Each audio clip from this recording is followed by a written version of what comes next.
Some viewers may find the following video disturbing. Viewer discretion is advised. Hey everyone, welcome back to Board Games Unlocked. Brad and I are continuing our top 100 games of all time. This is the second to last video, and then in like 5 months, we'll be back at it again because these Yeah. videos take forever to actually get done. Yes. Like, uh, it's insane. Like, I know a lot of people, it's like, oh, it's being uploaded weekly, which I guess is how I do a lot of my series. And yeah, it's wild how just 10 videos, you're like, oh, that's 3 months. Yep. It takes a Yeah, while. it certainly does. But now we're into the, almost the best of the best. Like it, it's it's actually kind of funny whenever you look at it and you're like, whenever you're at the earlier sections of like the 90s and 80s, the falls are super dramatic. It's like, yeah, this fell 45 spots. Um and now if something falls, it's like, yeah, this fell 2 spots. I have some really high risers in this Oh section. yeah, that would yeah, I guess you would have the opposite. Yeah. Yeah, you could have high risers, which is a good thing. So 1, 2, 3, 4, 5, 6, 7, 8, 9, 10. Yeah, this is I mean, it's such a sexy segment. I love it. Oh yeah. Yep. Um, and this one's great because I have two that fell, two new ones, and what is that, six that rose? I think so. You're asking me to do math. It's yeah, that's right. In mine, I have three that fell, two new ones, and five that rose. So pretty Five close. that rose. Nice. Yeah. Yeah, so let's just fucking jump right into it. Oh, Um let's get super aggressive with my number 20 of all time, which rose. It was 36 last year. Um and I don't know if you ever have played this game. It's actually based off a video game IP that I'm also not sure if you've played. I think you'd like it though, at least for the one playthrough. Um this game I think has now topped like Robinson Crusoe as one of the most difficult co-ops because the first scenario, I believe they had to release like a pack or a FAQ or something to make it easier because it is so hard. And that is Frostpunk. haven't And this played it. actually kind of put Glass Cannon Unplugged on the map for me because they they're basically like Steam Forged where they get IPs, but they're good designers. So they get good designers and they make good games. Because they're working on this one, uh, Apex and Dying Light, Yes. which all I have backed. Even though Dying Light is not my favorite IP, but the board game looks like it'd be a lot of fun. But Frostpunk is a frozen post-apocalyptic game that is just settlement survival. And this board is like such an insane table hog and it's scenario based too. So I still to this day have not beaten scenario one. And I'm playing on like the recommended difficulty level. It starts off so great. It almost like you have to be so efficient with everything because like you build buildings, different levels of buildings at insulation. Like so they have color code coordinated insulation. So the closer they are um to that massive furnace, the easier it is for people to use and sleep in and stuff like that. Um they somehow were able to capture weather. You're monitoring hunger and death and sickness and morality, and you're making these horrible like it does such a fantastic moral dilemma simulation because you can go enact laws that will be beneficial but will also have a huge detriment. A great example is, do you want to enact child labor? Hey, I need more workers. These kids aren't doing shit. Let's get them out to work, which is great because now otherwise the kids don't do anything, but you still have to feed them. So it's like if they're going to be getting our food, which is Doesn't isn't that work. real life? The kids don't Yeah, do anything, exactly. but you still have to feed them. Yep. Um, but so you can make them, you can have them work, which is fine. But now you need to account for them in housing. And if you don't have them work, you have less workers, but they're not a body count to put into sleeping quarters. And every decision is like that. There's tons of different buildings you can build. It is insane. And then there's like a point where you feel like you're doing good, and as soon as one person dies, it's like downhill from there. One person gets sick, it's insane. It's like, oh, well, we had our first, child death. Now everyone is super depressed, and it's like, oh well, we lost. But I almost like that just because it's scenario based. I like the idea of not being able to win, but I do better each time. Right. And the board presentation with that, because that's a cube tower in the middle that will eventually kind of have that thing start degrading over time, that you have to repair it. But if it malfunctions, that's one of your ways of losing the game. There's a lot going on in this one, but for a intensely brutal cooperative game, I love it. So that's my number 20, Frostpunk. Yeah, I haven't even played the video game of this, so I'm kind of I've never stumped. won the video game either. So Yeah, now they made a sequel that is free on Game Pass right now. I think yeah, it's Game really. Pass. I haven't tried Gotcha. it, so I don't know. It'd be interesting to know if they end up planning to support this one because the sequel came out, or if the sequel is just more of the same. Yeah, So, don't know. All right. Well, my number 20 is one of the oldest games remaining on my list. There's another one in my top 10 that ties it for age. okay. Um, this one's been on my list for as long as I can remember. It was 26 last year. Um, and I've gotten it played quite a bit this year. I even printed off a nice, super awesome insert for it to get it all nicely put into the box. Nice. And that is Blood Bowl Team Oh my Manager, the God. card game. Okay. This one is came out in 2011, and it's way out of print. Like Hmm. this particular version of this game will never be back. I mean, I guess they could use the mechanics and make a game with a different theme around it, Yeah. but for right now, I mean, it's way out of print with this one. Um, but this one is simulates an entire season of football in the Blood Bowl universe, and you're altering you pick a team, and throughout that season you kind of alter your lineup a little bit, maybe recruit some free agents that are maybe from other races, but you pay them enough to get on your team. There's cheating and randomness and all that because there's the die that you have to roll to see if you tackle. There's all that different stuff. But the expansions add more teams, more interesting mechanisms that kind of either add layers onto the game. It's kind of modular. Um, but at the end of the day, you're playing to see who has the most fans, which are the victory points. I mean, that's your winning deal. So there's all these things you do, and you're gaining fans. You're all this stuff. Um, but depending on player count, you're going to have different um, highlights popped out here in the middle of the deal, and you guys are playing on them to see who has the most power at the end.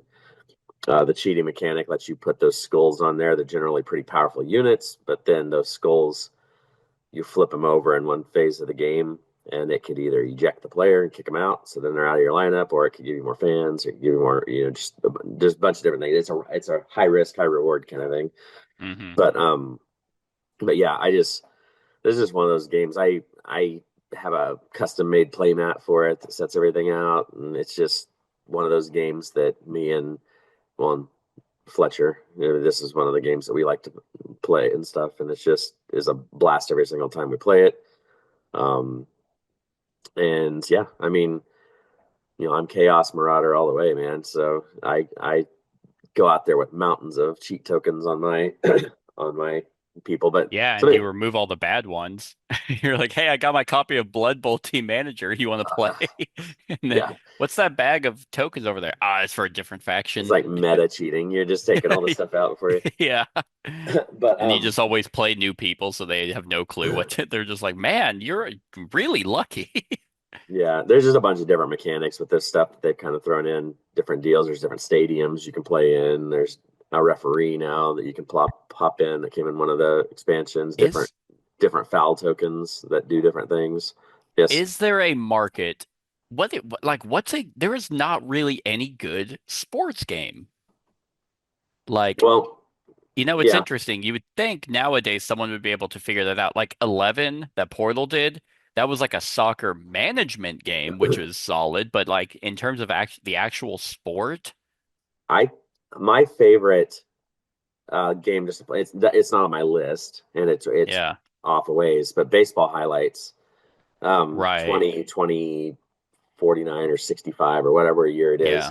That one's a really fun one for sports because it simulates it's kind of futuristic, kind of in the past, but it's a Yeah. really good one too. Doesn't it mainly simulate like again baseball management, like not the actual sport of baseball? Well, you actually trying to get hits and score runs and stuff. You Okay. actually have the a field and you're controlling your runners and stuff Yeah. and Because I making them think stuff. So something like this would be like if someone was able to take Madden, but not make it dog shit and as like a board game, I think would be and include that like a mode where you're the coach and you're trying to do a right, franchise and like man, that'd be awesome because you don't have to get the license right. to the NFL, but you could do what other games do and just Oh yeah. make parodies of it. Yeah, this was one of those because I before I played the card game, I actually played the physical miniatures game because there's a miniatures Blood Oh, Bowl that's right, there is. that's Yeah. that you actually have miniatures and you line up your people and how they're going to block and who you're going to throw it to and you have to roll dice to see if you complete the pass. I mean, it's a full scale like miniatures game. That's It's a sports right. game, and that one's pretty fun, but it's just very very finicky. This Hmm. is this is the easiest and Yeah. And funnest way to before play. anyone comments, it goes, "What about Heat?" I said sports game. Yeah, So, no, I mean, but Heat is probably the best because racing is a sport. I mean, but yeah, there's nothing for like golf, nothing for boxing, nothing for like that's I don't yeah. know. I think you could figure it out, but I don't know. I don't know. Yep. So anyway, Um, good pick. that's I want to my number 20. replay this one because You need to do it with at I least three people. I mean, that's where oh, you're I going to get the see. best bang for your Okay. buck. Because two players, you can play it like we did, but it just misses a little bit. Like you're not fighting for the zone as It much, becomes yeah, it becomes very deterministic. right? Because Yeah. you can only have one team on one side, one on the other. So like you're Yeah. fighting. So like if you let's say Ari was playing with us, like if you and I went here, Ari could not put anything on this highlight. It's just you and me fighting for it. Yeah. But then So it's she like goes to another one. Yeah, right. so So it's yeah, it adds a little bit more complexity of decision making. sure. Okay. Well, good deal. All right. My number 19 also rose. It was 22 last year and 18 the year before. So, definitely sticking around here and I will imagine this is going to be higher on your list. I don't know if it'll quite crack the top 10, but it's a chip theory game, so it's definitely up here by default. And I actually played this literally yesterday. I was teaching it to a coworker. I was going over there for a game day, and that is Burncycle. 19, huh? Number 19. I mean, so it went up by three. Yes, So we'll that's good. see. We'll see if chip theory decides to support it because it's basically dead, honestly. There's not even really any content. No, I'm kidding. Um, Thank God. you're like, what?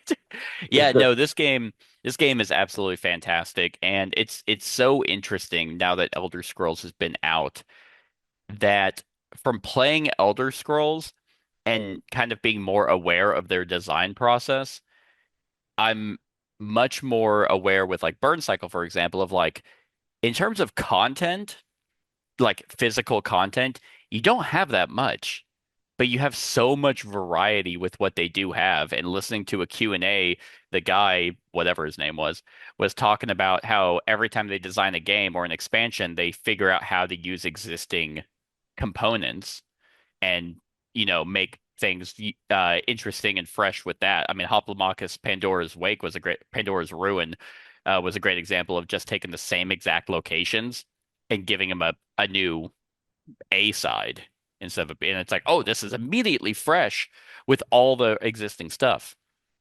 And Burn Cycle does that same exact stuff with the amount of corporations you have. You could do the exact same scenario at the exact same corporation with the exact same layout, where a lot of people would be like, oh, well, that's going to be boring. I thought that. I thought with Burn Cycle, I was like, oh, building layout's going to always be the same, but every time you play it with a different bot that you're choosing, with a different Control module. control module. Yeah, thank you. I was Yep. like, man, I just played it and I forgot what it was called. A different control module is gonna give you completely different set of circumstances. Um, but the reason why I really like this one is the fact that unlike all their other games that is all heavily combat focused, literally every single one of their games has combat. This is the one in their lineup that doesn't. You can, and at times you might be forced to, but you generally don't want to. It is at its heart a heist game. And again, there's not many of those out there. This one just allows a different level of thinking while somehow still maintaining a high level of theme. Um, so I think that this game just is fantastic top to bottom.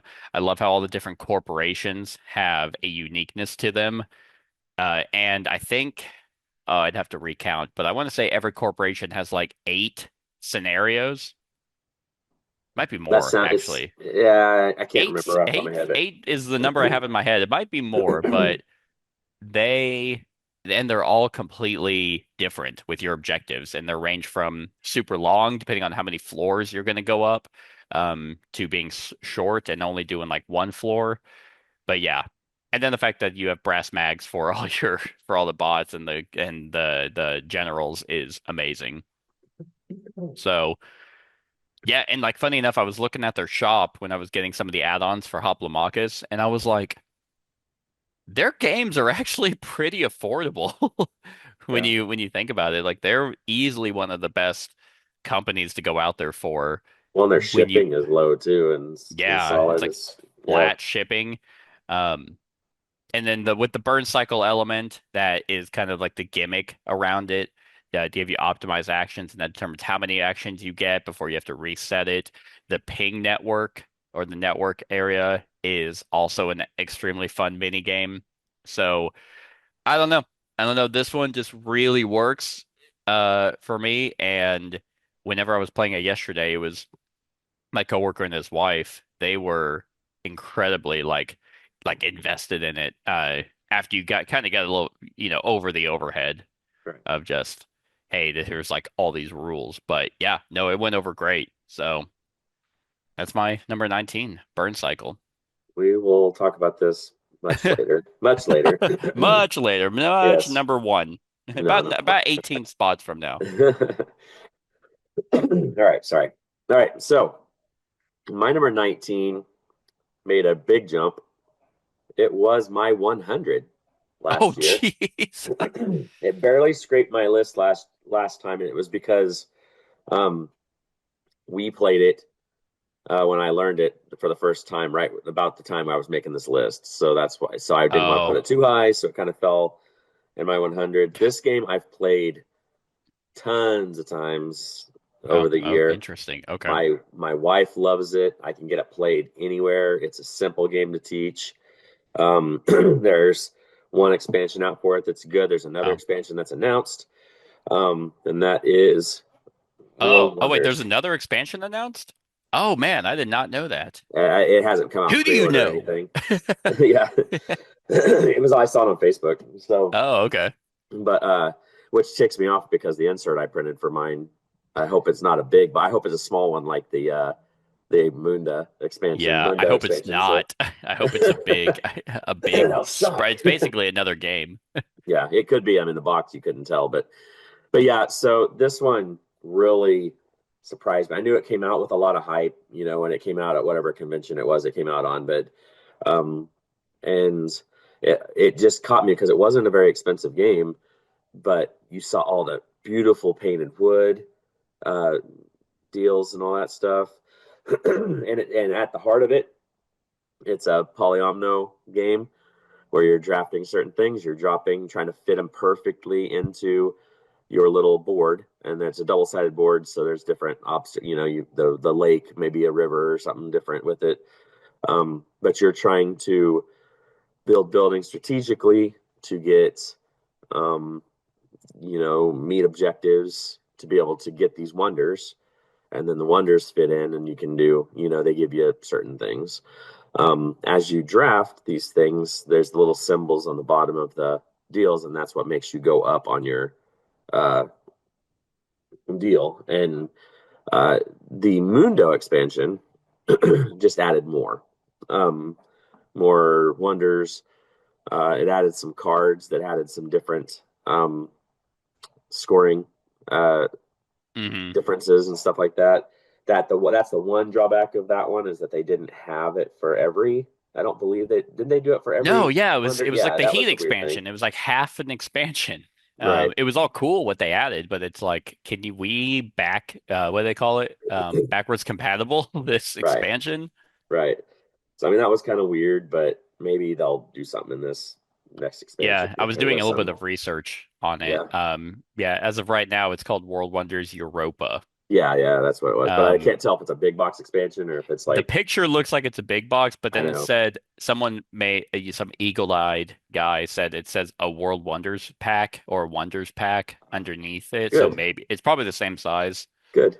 That's what I wanted to hear. I Well, because the mean, who Mundo one I knows? thought was a big box expansion too, the way the pictures made it look. Yeah, So, yeah, but exactly. anyway, this is just one of those games that, like, if you're playing it, because it's a good game to play with four. I mean, Yeah. it runs decent speed, and it's one of those games that if somebody's walking by, they just see it and it's like, oh, that looks cool, and you have all Hmm. this different stuff. And as simple of a game as it is, it's still pretty thought provoking because you have to really try to fit as much into those spaces as not, um, and it's kind of a race for some of the monument or the wonders that you're trying to get and different stuff like that. Because somebody, you can kind of tell, oh shit, they're getting ready to build the aqueducts. I need to Hmm. hurry up and get it.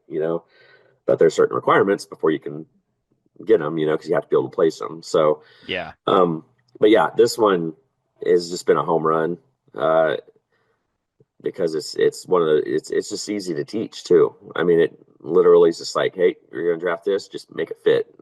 Yep. The rules really are just, you have to build a building next to a road. If it doesn't touch a road, it has to be touching the same color of building, and then Yeah. that's really the placement rules, more or less. I mean, Yeah. but yeah, this one's really really good, and I was impressed with it, and I hope they keep coming out with cool, maybe some good modules to add to it. Yeah. I mean, honestly, like, I don't know. Aren't like clearly they're stretching on the World Wonders thing because aren't there only like actually seven or whatever, like, or at least maybe the big name ones? Well, the big name ones are seven, but then there's a Yeah. bunch of other ones that were like Right. So I guess they can only civilization do as specific. much as there's wonders before they start making shit up.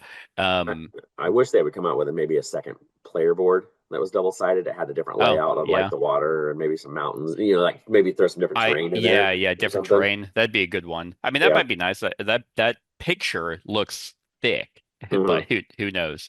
But I agree. This one is fantastic. It's not in my top 100, I don't believe, but it was actually damn near close. It was 109. Yeah. So it's very good. All All right. right. My number 18, Rose. It was 67 last year. And it was 27 the year before. And this one's gonna be interesting because I feel like if anyone were to watch my entire series on it, they're like, you hate this game. But I really don't. And I'm super, super fucking stoked for Act 2 and 3.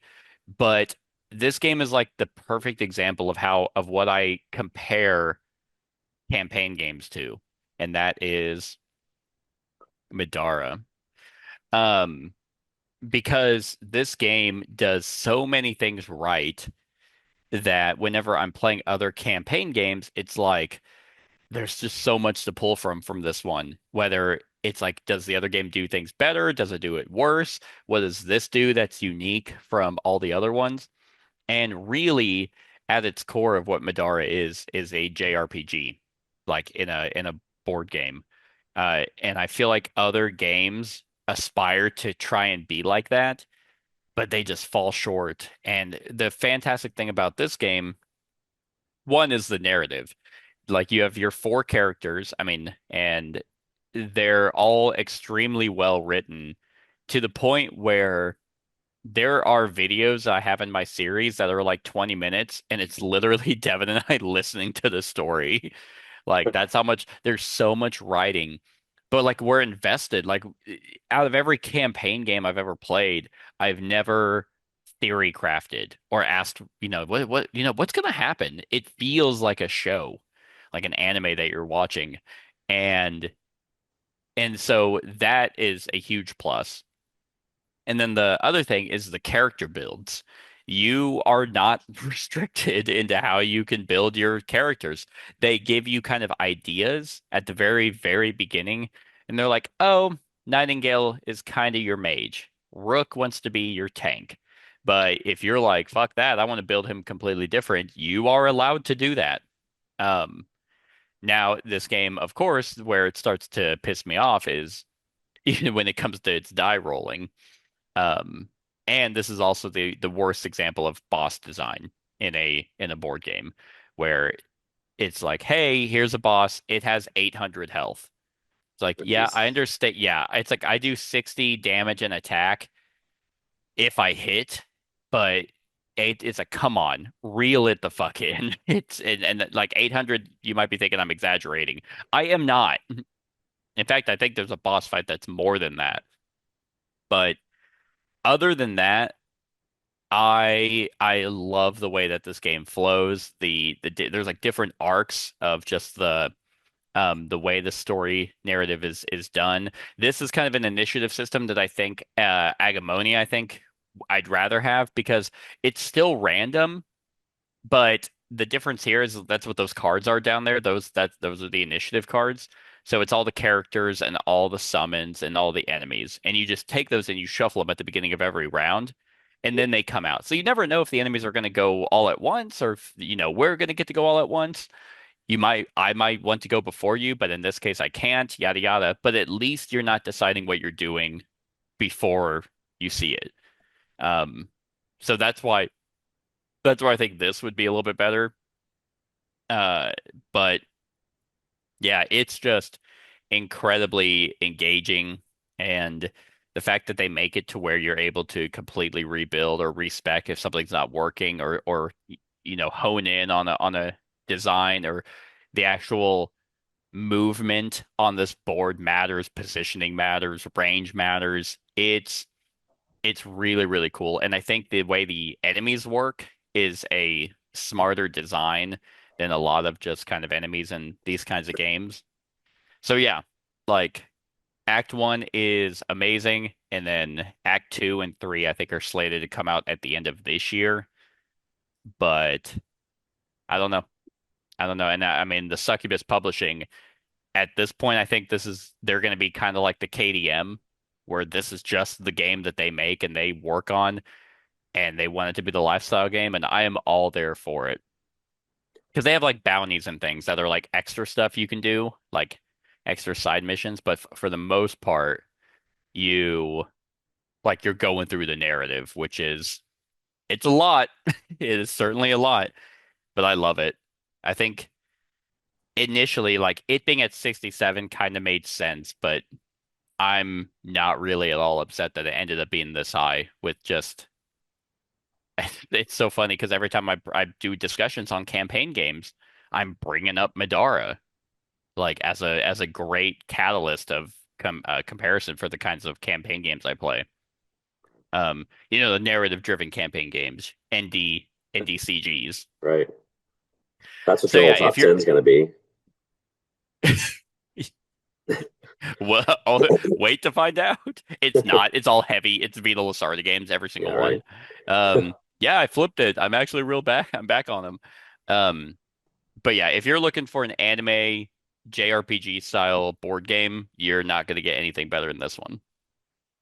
So All right. that's my number 18, Middara. And it also helps that they're all sexy anime girls that I have pinups and body pillows of. God. You're like, Seth, what is that? Oh, that's my waifu pillow. It's wet. God. Yeah, All right. On that yeah, note, yeah, it is. speaking about wet, no, my number 18 is new to the Was list. it Deep Throat Caverns? No. Oh yeah, I forgot about that.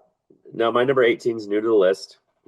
This was a game I waited for a very long time, and finally got it in and was very, very pleasantly surprised with it. You and I started the campaign for it. I don't know if we're planning on finishing it or not, but we have played a handful of games of this already, and I love it.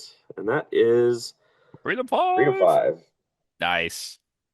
This one was everything I wanted it to be and more. I mean, because I knew, it's I liked the universe of the Sentinels of the Multiverse. Didn't really like the card game a whole lot.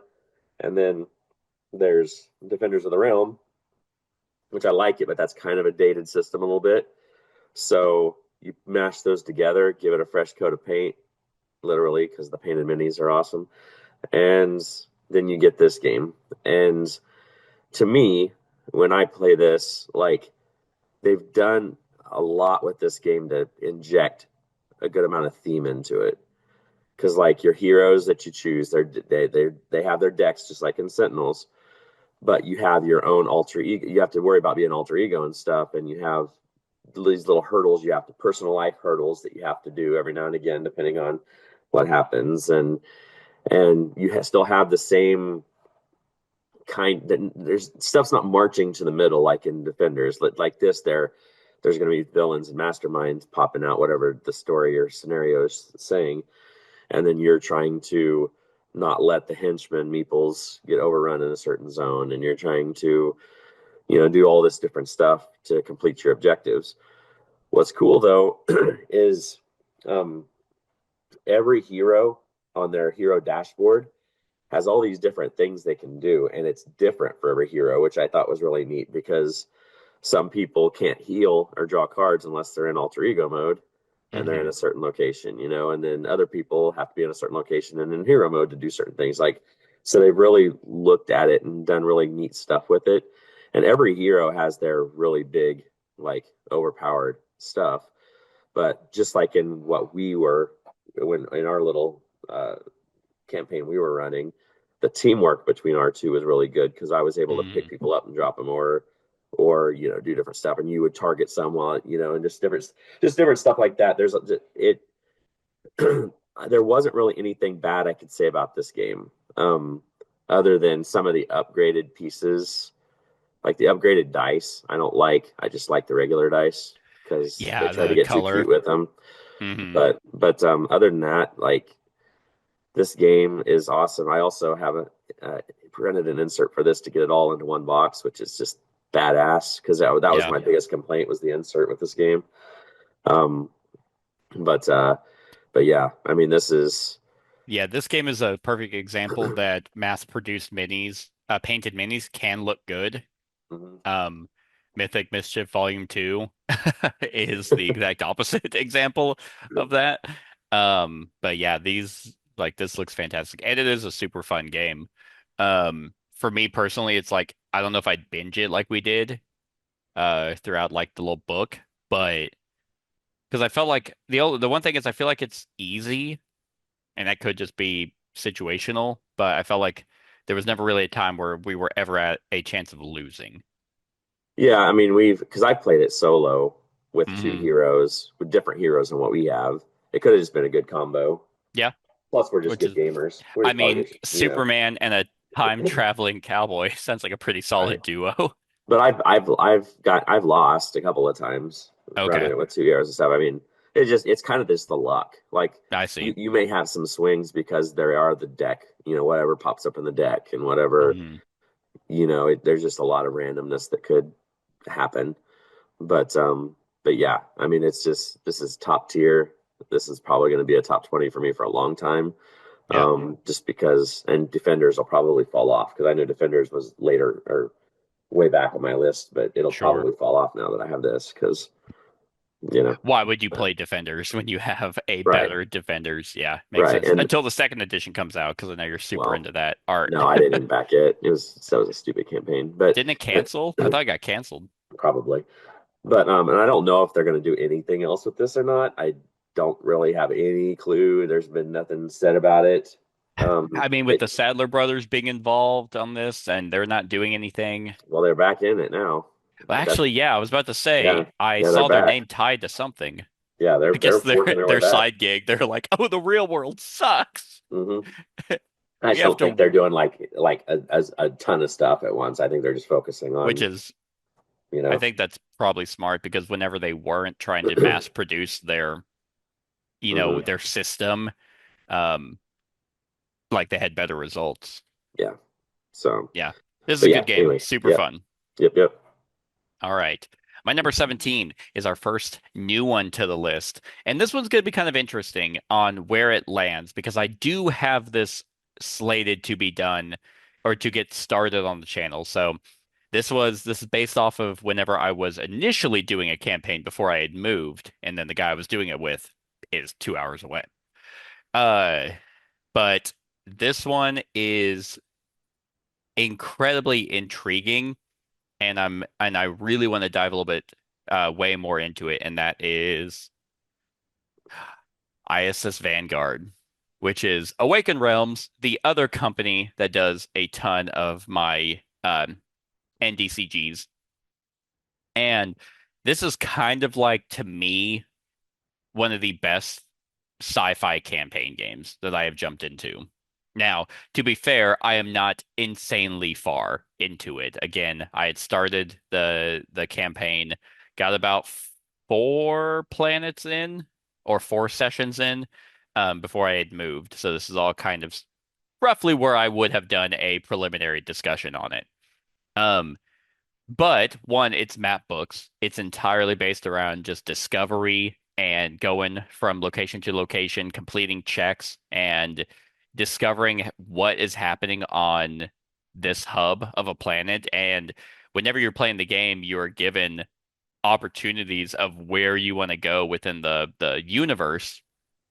So you're going to go to different biomes of planets that are going to allow you to do certain things. And then if you don't have particular equipment, you're going to miss stuff. You might have to go back. You might have to gather more data, gather more information um, before you can even start unlocking stuff.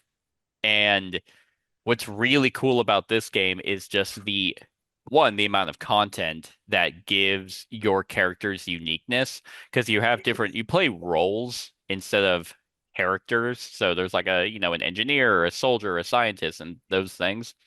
But then there's tons of characters that can go into that field and they have a unique ability. But you're utilizing different types of dice, different colored dice that will be a strength or a weakness for particular checks. Um, and then of course there's the overall narrative of it that is heavily sci-fi, heavily like kind of cryptic and mysterious at the very beginning, and then you're kind of guided to where you might need to.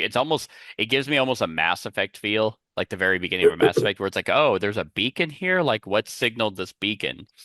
Um, and then, so that is all well and good. And it's like I said, it's all map book, which is amazing. And like I said, each planet has like different types of weather conditions and secret cards, which is awesome for me personally, because it gives you that sense of discovery as well as a sense of like uniqueness with the role you're playing.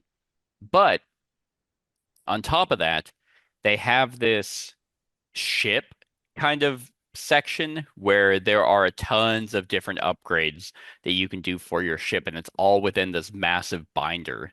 So you have different departments and fields to do break fix stuff, to start engineering new equipment, to studying scientific uh like technology or pieces that you find on the planet to bring it back. And that stuff takes time. So it's like, oh, well, we want to start, I don't know, building a jetpack. Well, that's going to take a while, like 2 cycles before that's an item that you can actually start using and bring it with you onto these planets. But I really like that aspect as well because it gives a sense of kind of like, I don't know, like not a civilization, yeah, a settlement phase, but it's for a massive spaceship, which is just super cool. So this one is probably a little bit prematurely high up just because I haven't dived super into it. Um, but with Awakened Realms being who they are, and like there's not really any game that they've made that well, that's for the most part, they're narrative games I've been super high on that I could see this one honestly sticking around this this spot if I'm able to actually jump into the campaign. So I have a So, question real quick. yeah, what's up, Is baby? this a proper picture of what a setup looks like? Because it doesn't Yeah, look that actually. complex, you know, No, like it's you know. yeah, funny enough, this is a pretty clean setup. I mean, the only thing that's missing from here is the binder for like the spaceship. But I mean, what's also really cool is like a good example of why of little systems that I like in this game is if you're going to a planet, you have a couple phases of when you're descending onto the planet. But before that, you could spend time, limited time that you have in the settlement phase to do a survey of the planet you're going to. And the more resources you spend to survey the planet, the more information you get. But let's say, for example, you don't survey a planet and you bring in your light, speedy ship, like your drop ship. But it turns out there's fire, magma, hail that is flying, and so then your ship gets all fucked up, and then you land, and then you're like, oh, we actually aren't equipped to be able to survey and go into this planet because we're just gonna die immediately. Because characters can die. There's a log where you put in characters that have have passed away, Interesting. a memoriam. But in terms of footprint, yeah, this is pretty close. Now I have all the expansion stuff, and I have an 3D printed insert that organizes all a bit more. But Well, this one's yeah, kind of intrigued me. That's why I was asking because I didn't want yeah, another like huge table hog thing, but this one having a little bit of a smaller footprint. Maybe. no. And what's cool is they actually kind of utilize the inserts a lot more with for organization and dividers. So there's actually some cards and decks that he has out that you probably wouldn't even need to set up. You could just leave it in the insert and then reach in for it and grab it whenever you need it. Gotcha. Like all those little decks, the green, purple, orange, and blue, yellow, all those. Yeah. Like that, you should just put those there for ease of access, but you technically don't need to. And then all of the ship upgrade stuff that you go into after you leave the planet, yeah, you that's all consolidated into the binder. So you're honestly good. Interesting. You look at a All right. picture of like Middara that I talked about, that's a table hog. Well, right, and that's what I was thinking because I'd never seen a picture of this game. You know, I Yeah. just heard about it, and I was like, man, that is that everything? Because Yeah. that was Yeah, right. unless I'm completely forgetting something, that's pretty much it. And Interesting. it's relatively simple to hop into. I think their tutorial does a really good job. Does an adequate, hook to get you into the story. I'll have to check it Um, out. so I'm very excited to jump into this because if anyone has watched my channel for any significant amount of time, a lot of campaign games I do are fantasy. And that's just by not necessarily by choice where I'm like, oh, I'm not going to do sci-fi. But sci-fi is not necessarily one that I gravitate towards as much.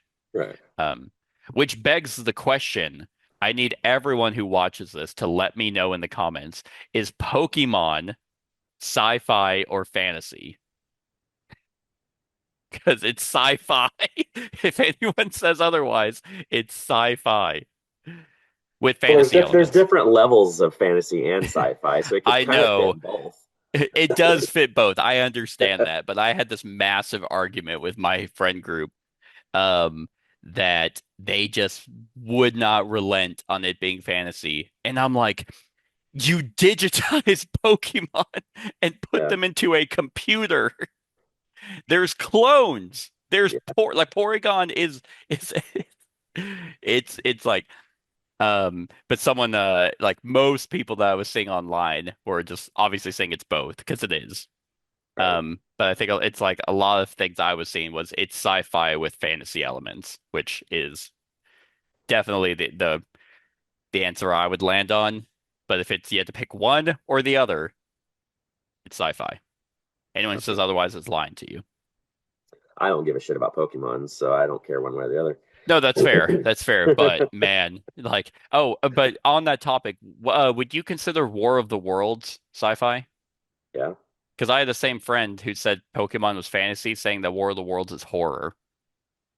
Well, And I'm again, like, there's levels of all that. Like you can I argue. know, Those are but the type of people that will argue if the sky's blue or not. that's true. Well, technically, it's clear or whatever it is. So I mean, Yeah, I'm just meaning like you can anything can be anything if you really yeah, want to get it. Some people think horror is funny as shit. I mean, they can be that's comedy. true. I mean, it That's just true. depends. All right. Yeah. Anyway, that's this whole side tangent. Anyway, ISS Vanguard, this one out of all, I mean, I'm sure I've said this about other games too, but this one for being new on the list anyway is probably the one that could either stay at this number or, possibly be off the list completely. I have not hundreds. I have a ton of campaign games that I want to play, but this one is because I kind of have them on a list of, importance on which ones I want to play. Um, this one was slated to be played next, but then Iridia came in, and it's like shit. I want to play that one more. So, but I might be able to do both. All right. All right. My number 17 was 16 last year, so it only fell one spot.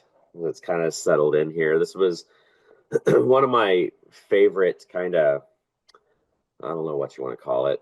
Not really a Euro per se, but it's kind of it uses a old school game mechanic that they brought into a newer game. It's got a lot of decision making with it. It does cause a lot of AP, if that's a hint. And that is Five Tribes. Five Damn, Tribes, dude. still up there. Um, this one was probably a few years ago in my top five, but yeah, this one hanging kind of in the teens. This one, ever since I first played this, the year it came out, which was like 2014, I think, or something like that. Um, it's just been a blast, with the whole, picking up the pile of meeples, dropping one off as you travel around, and then whatever you have when you pick up that last one, you do that action, and there's all these different actions. That first expansion that came out that added the purple meeples Hmm. and stuff like that is, in my opinion, one that I would always play with just because it adds that extra color in. It adds like those little Yeah. pits and the mountains and stuff that you kind of Hmm. changes the board up a little bit. Helps a little bit with that AP because it's not a 5 by 5 anymore. It's Yeah. a little bit sectioned off. Yeah, and this is one of those that's kind of if there is a downside to this, depending on your group, it's like you cannot think ahead on this game because I mean the board is not that huge, and when somebody picks up deals, just dropping one meeple on a square that you were planning on going ruins your whole plan. That's So true. you really have to like think on your feet, you know, um, and it's not a heavy game by any means, but there are some, there is the player interaction. I mean, there's when you use the assassins, you can, kill a meeple on another spot, however many spots away, and that may clear you and give you a place to put your camel, Yeah. and you can just kind of. There's a lot of cool stuff with this game. The gens that you get are super powerful. There's an expansion that kind of mitigates the powerful if somebody gets an overpowered um, gen that kind of helps out with that a little bit. There's just a lot of cool stuff with this game, and it's a Days of Wonder game that they put out. Like I said, they do their kind of one a year back then, and this was their big one. And I just that have having the turn order auction at the beginning, I always thought was really cool. I know Hmm. it's been mimicked a little bit in other games and stuff, but doing it in this and you're bidding your coins that are face down, so nobody knows exactly how much you have, but those coins are victory points. So like you were wagering victory points for turn order. So you better hope and in this game, man, first player is big. If you Yeah. see a powerful move, but you're gonna pay for it most likely because it's blind bid and you're gonna see what happens. So this is just one of those that everybody I play this with loves it. Hmm. And it doesn't matter if it's a new gamer, old gamer, whatever. It's always received well. When do you And think they're doing Five Tribes Duel? Has Queen game or not Queen has Days of Wonder started doing that yet? Because I don't think Days Oh, of Wonder maybe started they doing the dual haven't. stuff. Maybe they have. They really not done the duel? No, but because this game is a duel, like this game plays really well with two players. It actually plays best Does with it two. really? Well, yeah, I because haven't I I mean, haven't then touched this game in years because I thought it would be bad with it two. actually plays best with two because then you don't have all that AP. Like I it, guess that's you true. still put all Holy the sh! stuff out.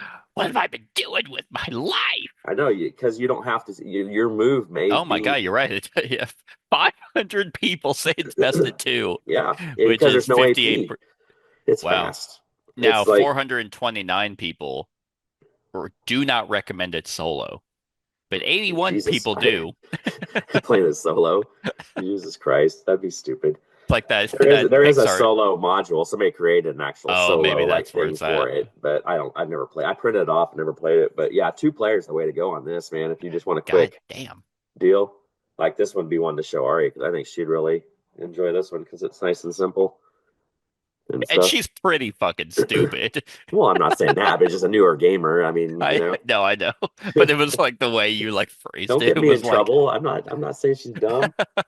this would be a good one to show your girlfriend because it's really simple. Like I mean, babies can I play mean, she's I this. mean, she's dating you. I mean, Good. That's true. That is true. I'm just here for my looks, yeah, honestly. yeah. Man, it So, was so never mind. Never mind. I was good. She made a comment about like board gamers the other day, and I'm like, it's gonna make me come off as super egotistical. So I'm like, never mind. Uh, but well, great. Yeah, for some reason I just assumed this would not be good at two. I don't know why I assumed that, but yeah, because you set up the exact same, man. I mean, yeah. the only difference is the one thing that makes it cooler is your turn order track up there. Hmm. There's two teal and two pink, so you Oh, actually okay. take two turns in a round. So Gotcha. you're wagering for two spots instead of It's one. yeah, no, it's actually kind of interesting because of the realization, when you hit your 30s and all your friends have kids and you don't, where it's like, oh, I have to schedule my friends, my game days that is once a month. So I'm now having to kind of look at board games. I think I talked about this at one point on a segment, but I'm having to look at board games in like a two-player light, kind of the way Rado has always done it. That's how I Um, do and it with and with I my know, wife. and I'm like, oh, that's fucking sad. But now I'm like I played Pulsar 2849 at two, um, and it was amazing, but it's a two-player variant, and I'm like, oh man, like yeah, all those big, massive area control games. Hopefully that's good at two, because that's how I'm going to consistently get it played. Yeah. Now, don't get me wrong, I still have my schedule, but all my scheduled game days are not for a ton of games, it's for campaigns. Yep. So that's just the unfortunate reality. But yeah, great. I mean, this one's not even anywhere on my list because I haven't touched it in, 10 years. When was the last time we Good. played it? Then. Oh God, it's been No, I forever. think my ex-wife and I played it with the Oh, okay. Sultans, the new expansion. Yeah, yeah. But Yep. anyway, no, this game is great. So I agree. All right, my number 16 is a new game. This is the second one in this segment, and this is a game that I showed you. No, I didn't show it to you. I lied. I told you to get it. And you're like, Okay. I don't know. And I'm like, Brad, you fucking get this game. And then now you're just hard for it. And that is Oh, oh, okay. Yeah, yeah, yeah, FateForge, Chronicles of yeah. Khan. Man, Oi, oi, this oi, game. oi. Oh, you have like a rat, you just like dabbing your brow. Like, anyway, that's my 16. I don't even want to talk about it anymore. This game, this one had me a little worried because it's Mighty Boards, and that company is usually doesn't make games that are necessarily for me. Um, but I was like, it's a campaign game, narrative-driven campaign game. Um, I edge for those, so we'll see what this is. And I did this with my friend Bailey on the channel, and God, it's so fucking good. It is so clean. The two campaign games I just talked about, Middara and ISS Vanguard, are these sprawling narrative campaign games. This game hits that exact same vibe in like a tenth of the time it takes to play it. Yeah. Like it is so clean to set up. play. And what made me a little bit worried, because it had been a while since I had backed it the first time, I was like, oh shit, it's dice resolution. That dice system is, I have no issues with it. Yeah. Like like it's not like one of those where it's like, oh, I have a sword, so I guess I can't do range. No, no, you rolled an arrow, like, yeah, you can shoot the next guy over. You can just spend them on better abilities if you have those cards. Every character has like I just out the gate plays different, and then they have a ton of different builds that you can do. Um, Fantastic synergies. I really love the phases in the combat where it's kind of like it's like, oh, okay, you're playing with two, so you go, they react, and then the other person goes. But you can decide in what order you guys decide you want to go. And the reaction is the uncertainty of, well, And we don't only really one know who, and only but one only thing one. does it too. Yeah. Yeah, only one gets to go. So, which I always had to remember because, like, I remember, I know in my campaign at Hmm. times I'd start moving all like the red units, and I'm like, no, wait a minute, it's only one of them going. Right.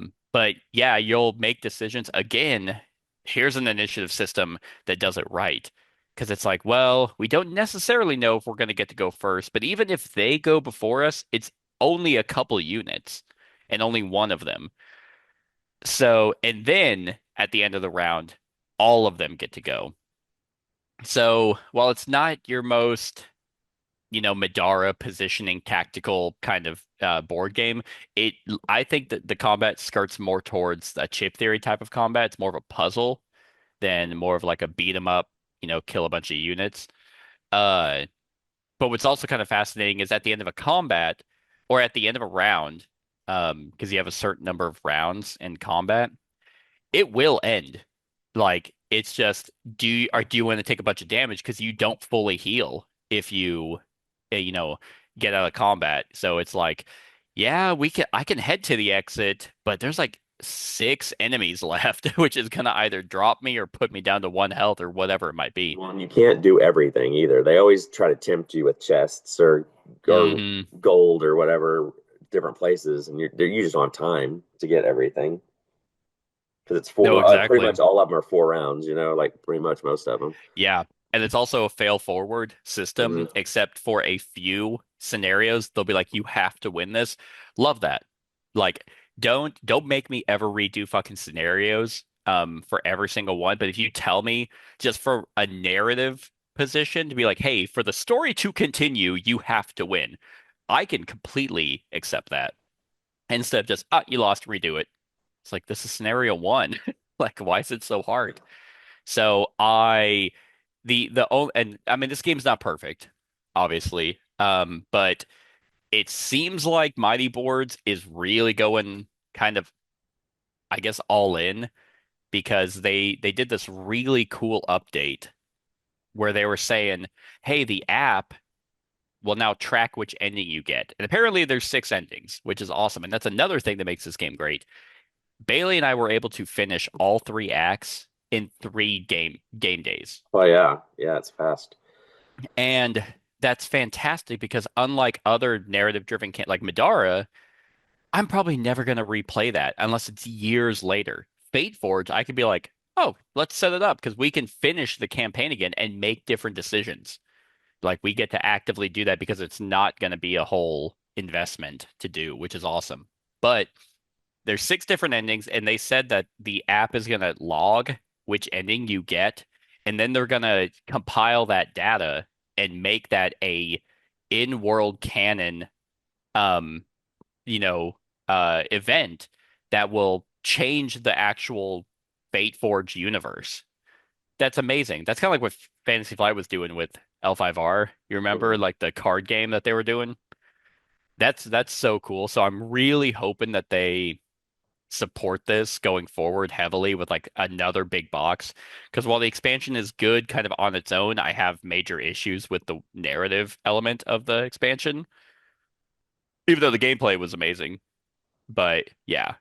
And then the map, you know how they had like those sections where you can kind of like it tour the city. They Yes. didn't really lean that much into it. It Uh, was nice like the first time, but then they kind of like were like, anyway, go here. yeah.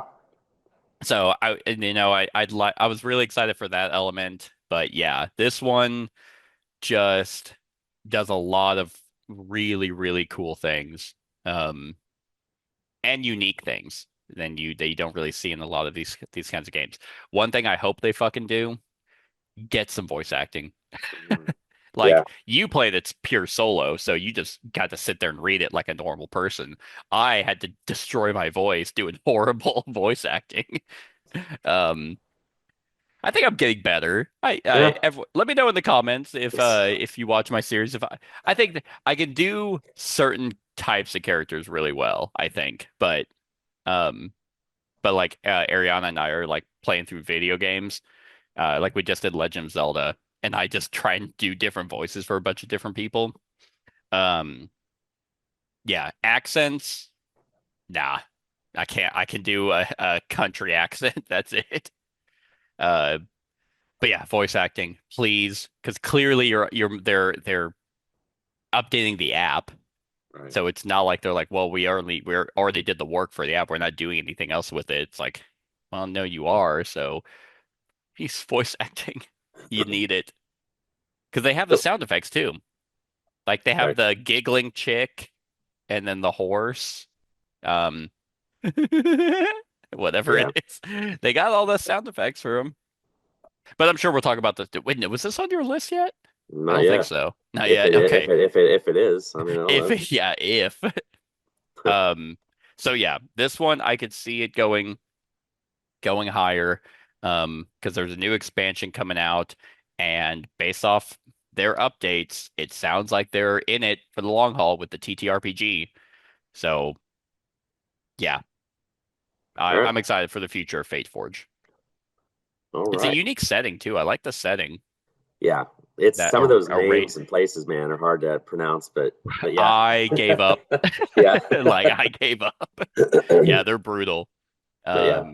But it's cool. I like the Arabian kind of Mhm. Middle Eastern, I guess, is where it's at. Something like that, Um, yeah. anyway, that's my number 16, Fate Forge Chronicles of Khan. All right, my number 16 was 10 last year, so it dipped a little bit. So it's trash. This, well, no, well, Booty you cheeks. can't get this anymore. It's completely gone out of print. Uh, but I still play it throughout the year a few times because I have a few friends that still play it, even though I don't have everything for it anymore like I want. Um, this is still in my mind the absolute best 1v1 card game to ever be released, and that is Netrunner. Say it every time. If it was the best, it'd still be live. Well, that wasn't their fault. They That would have was. fought. They would have fought to keep that contract. Well, it's still going technically. The fans are still running it. It's I just guess that, that's and they're true. creating their own content. It's just, but anyway, I did a this is video when they broke up. I don't know how that video is probably ass going back on it, but I wonder whose fault it was. Like, or if it was a mutual, like, we don't want to keep keep this contract going, oh or if no, Fantasy Flight was, or was it Games Workshop if they were asking for too much money, or I don't know. That would be yeah, I don't interesting. know Someone either. who actually cares enough to do that research, let us know. Yeah. So anyway, this one I played this competitively for years, from the time it came out, um, and had everything for it. This was my lifestyle game back then. I mean, I travel all over well, I say all over the country, but all over the Midwest, I guess I should say. Um, Going to tournaments, winning tournaments, all that good stuff. But with this one, I have just enough of this that I can still play with some of my friends. I don't, but I would love to find somebody just wanting to get rid of all their crap for a reasonable For price. free. Well, not for free. I mean, I would Yeah. pay a few $100s, but not $1,200, Yeah. $1,400 that people, and stuff like that, just to have everything. But this one was that preeminent, 1v1 game where the unique part of it, unlike like Magic and stuff like that, is you had to have two decks with this. So you had one deck that was built all around being the corporation and one deck around being the runner or the hacker. And then whenever you would play competitively, you played both sides. Like you'd play one game one way, you'd flip and do the other way. And then that's how you would uh, win or lose games and everything. This one is known for because it renamed everything. Like that was probably one of the biggest learning curves was renaming, like what your stack was, what HQ was, what archives was, and those were just your different placements of your decks and cards and stuff. Mm. But once you got that stuff down, like the amount of bluffing in this game to set traps, the amount of just dominance you could do if you got the right engine of code breakers and stuff was just absolutely outstanding. And the community around this game was, I mean, I still have a bunch of friends from Kansas City and Tulsa and places that I played that I still talk to now because of this game. And like I said, the fans are still, there's a fan ran deal. They're still coming up with content for this game and putting it out, and they still have tournaments and stuff. When they canceled the game, I was kind of butthurt about it and all that stuff back in the day, and I kind of sold everything because I was like, well, I'm never going to play it again. Then after I sold everything, they're like, oh, but this fan deal is like, we're trying to keep it going and all that stuff. I'm like, well, goddamn. Yeah. So anyway, so I still have the base game and some expansions and stuff. It's enough to just play here and there, but man, this game is still just so far and ahead. The best 1v1 card game. If this was still going, is there a world where this would not be your number one? This would be my number one. It would if I was still playing this competitively, this would be my number one. I lived this game. Like I would sit at my desk at school or wherever, and I would just be building decks. At any time, I probably had 30 or 40 built decks that I was ready to test and play. Mr. McGowan, shut up! No, it wasn't when kids I'm building my deck. But no, I loved building decks just as much as I loved playing them. It's kind of like how teachers would like play a movie whenever they were hungover. It's like that's what you do. You like play a movie to build decks. That's how I was kind of today because I was sick and I was just like, no, I'm not dealing with you. We're just going to do stuff on the computers. Yeah. But no, this one's still just so awesome. I at this point, because I have played this 3 or 4 times with you, which maybe I need to play against someone else who isn't like because what Brad does is he'll hand me a deck that he knows is bad, and then he'll that's not true. But there is no bad decks, you just have to know how to run them, and that's the difference. That's what I was about to say. Is this game I respect, but I wouldn't ever say I would never put in the time to ever get good at this, but that's also not necessarily this game's fault. There's very little games that I would put in the time to actually get good at it. Right. Any deck constructing game, so it's funny because I just played a video game called Inscription, and there's like different phases where it's like, hey, here's your deck builder, kind of like Slay the Spire element, and then there's a point where it's like, now it's deck construction, and I'm like, I hate this part. Right. I don't like deck construction. So, but I almost feel like I don't know, like that it's just such a time sink and a money sink, even though this is way easier because you could buy what. Oh, it's like, oh, that's a really good card. That would work really well in my deck. Oh, well, it's in this pack. Yeah. Just go buy that. You don't have to trade someone or pull it, Yeah. So, yep, it's really cool, and I don't get how the corp doesn't win every time. But yeah, actually, the runner wins more than the corp. Well, I guess this is a fantasy game. So no, it's fantasy because in the real world, corporations always win. No, if you get a good rig built with your runner, I mean, you can dominate a corp if this would be one that I would actually be more interested to watch, like professionals play. Because like in my head, I'm like, well, the corporation holds all the information, so they hold the cards, and I would love to see like a top tier runner deck, and it's like, oh my, what the fuck is that? Well, back in the heyday of this game, Covenant that we do subscriptions and stuff through, they always ran live content and tournaments on their channel. So cool. I constantly, I mean, this game was so big back then that there was tons of channels that just ran their tournaments on live streams and stuff, and I just sit and watch it, and just and it was just Anyway, enough about this. I get it. I would love to know. Like, it's like, okay, if you don't want all of their IPs, Fantasy Flight, why don't you just pay for this one, your biggest money maker? Hmm. Probably not though, actually. I mean, because they got Lord of the Rings and Star Right. Wars and all Oh that, yeah. so you're not beating Yep. those. And Marvel. Right. Yep. Yeah, it's cool. It's a cool one. But I got a better one at number 15. Uh, this one rose. It was 35 last year, and I imagine just with the way that they're supporting it, this will continue to stay up. Because I guess looking at my list, this is technically the best sports game ever, and that Gosh. is Heat Pedal to the Metal. I know how to push a pedal down and turn a wheel. Man, Comments. yeah, yeah, just people knocking on my door. It's like, oh dear God. No, man, I've seen like videos of because they have cameras in like their cars and it's like this insane rig, just the G-force and all that Oh they yeah. go through for this. It's insane.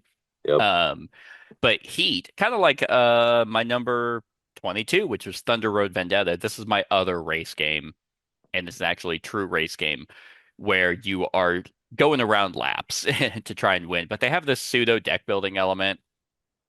I mean, and I say pseudo because it's a module where you can draft certain cards that will kind of change your deck up a little bit from the rest of the others. Other than that, everyone has the same type of cards. It just depends on how your cards are going to come out, when you want to use certain values, when you want to gear shift around certain elements.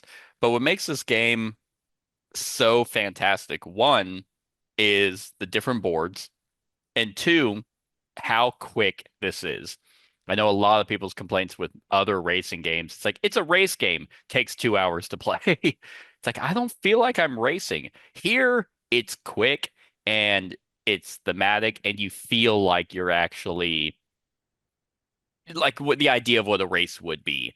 Where it's like, oh, okay, now we're, outside. I mean, this is a Great Britain map. Now we're outside of that horrible, short bottlenecked curve. Now we're on this open stretch. So let's open up the the engine. And it's like five, five, five, or where you can just now zoom all the way across before you have to hit a curve. Um, but I love that risk reward element where you can kind of push your car past it to overheat it, and then that jockeying for managing the heat of your engine is such a amazing little element because that's also not complex. Now, the one thing about this game that I find kind of weird is, again, it's easy to learn, but there's sections that are like this is simultaneous, and then now we're in turn order. Like for example, whenever you're drifting around people, it's like I know I've played this game where I completely messed that up, and I was like, wait a minute, so are you always able to drift past people? It's like no, it's this the last person gets this benefit, or whenever it's your turn, you get to actually drift around someone. And other than that, it's an incredibly clean game. And then the fact of the matter is that they figured out how to add in bots with the simplest of mechanisms while making them, contenders the entire time is amazing. Like you can play this game at two, throw in four bots, and you got a six-player game, like a legitimate six-player game, where it's not like this overhead of trying to figure out how four other bots are going to work. It's just flip it. Oh, okay. Are they past this yellow line? No, they moved this number. It's amazing. And then I was able to pre-order the expansion that they announced. Hopefully, it's not half an expansion like Heavy Rain was. But I mean, it's new maps, and from what I had heard, I think they had like six planned. So I'm all for it. I'm all for a million maps for this game. Yeah, So that's a yeah. good one. So we shall I, see. I mean, this is probably I would love to see the numbers on like because Days of Wonder, like you said, with Five Tribes, just happens to have like one major release every now and then, and this is mhm. definitely the one that they're doing. So we shall see how it continues going forward if that six expansion thing is true. But I know what was Tunnel Vision? That's what it was called, Tunnel Vision. So I imagine it's like a new tracks and like Like, two new tracks and then maybe a gimmick to both of those. 'cause the Which cars are again, full, right? after heavy rain? Didn't that fill all the car holes and stuff in No, there? I think there's one more spot, Okay, okay, which is so all actually that's why Heavy Rain is fucking weird because they added a new car, but they didn't reprint. They added orange, I think. It was a specific color, but it's not on the bot cars. So if you, not that that really matters, but it's weird that they just didn't reprint the cards. So if I had to guess that if they're releasing expansions, maybe they're just done releasing bots after that. But the new maps have like slots to like 14 or something to where it exceeds the amount of cars that are in the base. So it's like I don't understand like why they just it's just weird. The Mundo expansion was like that too.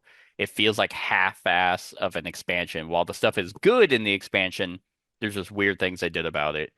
So might come all out in the wash when they're done supporting it, and they're like, "All right, here's the backwards compatible expansion. All of this stuff is now as is." Um, but only time will tell. As of right now, this is my number 15, Heat, Pedal to the Metal. Also, I think my favorite Vincent Dutrait cover. really, I really like it. I think it does a yeah, fantastic job of capturing the feel of this game. yeah, for sure. All right, my number 15 was My battle mat 17. for Elder Scrolls just shipped finally. Oh, finally. Uh, this was 17 last year, 19 the year before that, so it's been just kind of slowly creeping up. This is a chip 3 game, and this one is one that I owned at one point, got rid of because I wasn't really fond of it, and then I really kind of took another dive into it and Was it really me? Did I tell it. you about it? No, I mean No. you've owned it multiple times, I'm but pretty sure I told you about the solo mode. well, maybe, but I know what it is. anyway, yeah, because it's Cloudspire, so Yeah. they have these scenario booklets for solo and all that stuff that just are awesome. Like you run through these solo deals with every race that's in the game. But more or less, this game is what you'd call like a tower defense, like MOBA kind of thing. So whenever you go through a scenario, there's going to be a stronghold from one deal at the one side of the map, your stronghold at the other, and you're trying to take out theirs before they take out yours. I mean, it's there, how it goes, but there's so much different stuff with this game, and having the towers, um, what are they? Do they call them towers? What do they call them? Spires. Spires, yeah. But they're all different. If you have the miniatures for let's see if it has it here. Yeah, so like these are like some of um, the race specific towers you can have, and then you just kind of put it there, and you're just trying to. It's a big puzzle, just like a lot of chip theory games are. You're trying to figure out the best way to get through without dying because they're sitting there trying to take you out, and you're trying to take them out, and there's different landscapes that can change things. There's different tokens that are laid out there that you can get. This just fits that. Of course it's chip theory, so it's going to have all the cool components and crap like that. But having Oh, these, that's smart. They that put the chips underneath the spires. yeah, is that you don't do that? That's not what I was doing. I Oh was no, putting them underneath the actual chip. So I had this on top oh of the no. spire. The video that taught me this game, they did it underneath. So that's how I've always Oh. done it. Said it's not like these crazy hulking things that I are going to fall over and know. collapse. Yeah, exactly. Okay. But yeah, so it's just one of those deals. It's just a nice, fun game to put down. There is a bit of a learning curve, just like a lot of their games are, when you are trying to figure out, all the units have different stuff, so you're going to be looking at all the different um, keywords and stuff. But if you have these hardbound books, are just so cool with all the Mm. scenarios in them and stuff too. There's more stuff coming. It's the final stuff is coming With the sometime. trove chests, like those Yeah, massive it's like a store. It's Cloudspire chest kind of thing or whatever it they fits called it. everything but like the minis, right? Yeah, but there's a big box that has you can put all the minis in. There's another box that's Yeah. going to hold Oh, all okay. the box for the new stuff is big enough to hold all the miniatures. So you're gonna have two Okay. boxes. But but yeah, so this one and all the races are nice and different. And I Hmm. like how they do the scenarios because it kind of teaches you how to play them as well. Yeah. Like when you're I doing mean, it's the narrative of the world is right. done through the skirmish solo battles. So it almost feels again like they designed it for solo. Hmm. Even though this can be played multiplayer, it's one or two. Like I would never play this at three or four. Oh yeah, yeah, and then me too. I don't know if I've ever played this multiplayer. I've only Really, ever played it solo, just I because. have, and it's really good. I mean, again, it's a skirmish battle. This one and Guards of Atlantis would be my two skirmish games, but at least this one is designed like I said, around one or two. Guards of Atlantis is definitely designed for 2v2. Even though the 1v1 is really good, it's a lot more. Like I said, it's geared for 2v2. But Right. I'm excited to get this back for the third time, Yeah, yeah. and I will never ship it, or I will never sell it again because shipping it would be a disaster. Yep. So anyway, that's my number 15, Cloudspire. Nice. Yeah, that's a good one. Not on my list because I don't own it right now. All right. My number 14 uh also rose. It was number 16 last year and number 10 the year before. This one actually might be even higher again next year because I just played it again. I was able to teach it to um the three new people. Actually, one of them had played once before, but then two others were new. This is such a fantastic game, even though I know you don't really like it, and that is Root. Not that I hate Root. it. It's just not my kind of game. Sure. Um, in my opinion, this is Cole Worley's best game and definitely put leader games on the map a lot more. I know they had Vast, but Root is just it's fantastic. Like it's kind of at this point made me realize that this is like the only game by him that I'm gonna like because his other two just aren't for me. Um, which is, I mean, that's perfectly fine. Like I have Root, and God, it's like it's crazy because like, what's to be said about this one that hasn't already been said a million times? It's an asymmetrical war game where every faction plays completely different, even though they have similar beats. This is how you move. This is, you go through your bird song, your daytime and then evening and all that. But how you go about getting victory points is completely different, which is nice because there's also like that's it. Like the game is centered around get 30 victory points instead of everyone having alternate win conditions. Um, which I think helps a little bit with the asymmetry, but still this one is kind of a hard teach just Sure. because if you don't have someone in the group that has played every faction or has seen every faction played, um, everyone's pretty much learning together and it's like, how does my faction work? Oh, I have no idea. I've never played them. Figure it out.